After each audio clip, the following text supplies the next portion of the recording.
আজকের ম্যাচটাতে একটু ইন্টারেস্টিং কিছু হতে যাচ্ছে, যেটা আপনারা যদি দেখেন তাহলে বুঝতে পারবেন, আর যদি না দেখেন তাহলে মিস করে ফেলবেন। তো এখানে দেখেন আমি কার্টুনিস্টিয়া থেকে অবজারভেটরিতে উড়ে আসলাম, কারণ এটা আমার স্বভাব যে আমি ওখান থেকে এখানে চলে আসি। মানে এটা কেন যেন আমি চলে আসি আমি নিজেও জানি না।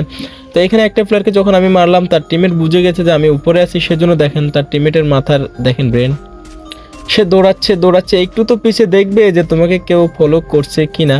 তো যাই হোক, অবশ্যই তার টিমমেটকে আবার রিভাইভ করে দেয়, সে আবার নিচেও নামে। তো এখান থেকে অনেক স্কোপিং করলাম। তো এই যে প্লেয়ারটা যে আমার টিমমেটকে মারতেছে, এইটা আমি কখন বুঝতে পারলাম, যখন সে তাকে ক্লিয়ার করতেছে তখন। তো সেজন্য একটা শট লাগাইছি 84, তাকে কিন্তু নকডাউন করে কিলটা পেয়ে গেছি। তো ইন্টারেস্টিং বিষয় হচ্ছে দেখেন প্লেয়ারটি আবার আমার কাছে না। ভাই তার তোর লজ্জা থাকা দরকার, ভাই তোর কাছে গান আছে না কি আছে, তুই এখানে আবার আমার কাছে নামছো, তো এটা কোনো কথা? তো ওইখান থেকে সেম আবার এখানে উড়ে চলে আসলাম, কারণ ওইখানে আমি একটা স্কটকে কিন্তু ওয়াইপ আউট করে দিয়েছি, আপনারা যদি দেখতে পারতেছেন অবশ্যই। তো ওইখান থেকে স্কট একটা ওয়াইপ আউট করে চলে আসলাম। এখানে দেখেন অলরেডি এসে একটাকে মেরে দিলাম, আবার আরেকটাকে মেরে দিলাম। তারপরে দেখেন এদিকে আমার টিমমেটকে কে যেন পিছন থেকে উড়ুসুর মারতেছে, এবার সবগুলো গুলাল মাইরা টিমমেটকে বাঁচাচ্ছে। যাই হোক, এখানে আরও একটা গুলাল এটাও ফাটাল আছে, এর মধ্যে রিভাইভ হয়ে উঠে গেছে। দেখেন ওইখানে কয়টা প্লেয়ার আছে ভাইরে ভাই। যাই হোক, আমার কনফিডেন্সটা দেখছেন ভাই, 97-112-তে কিন্তু দুটো নকডাউন করে দিছি।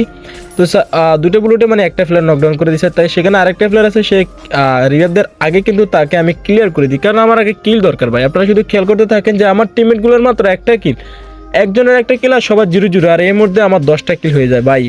কি তাহলে কি রুস্তুর খেলাটা দেখেন, এই যে এখন এইটাও ডাউন হয়ে যাবে। দেখেন আমার কনফিডেন্স দেখছেন ভাই, আমি জানি ওখানে একটা প্লেয়ার ছিল, সেজন্য দেখেন ফুল ড্যামেজ খেয়েও আমি কিন্তু বাইরে গেছি, আগে এখান থেকে প্লেয়ারগুলো মারতে হবে। তো এখানে একটা প্লেয়ার আবার আমার উপরে প্লেয়ারটাকে নকডাউন, দেখেন 8টা কিল কমপ্লিট হয়ে গেছে, এখানে একটা কিল ডাউন আছে প্লেয়ার অলরেডি, কিন্তু 9টা কিল হবে। তারপরে এখানে আরও একটা প্লেয়ার দৌড়ে আছে ভাই, তাকে 85-110 টিম আউট।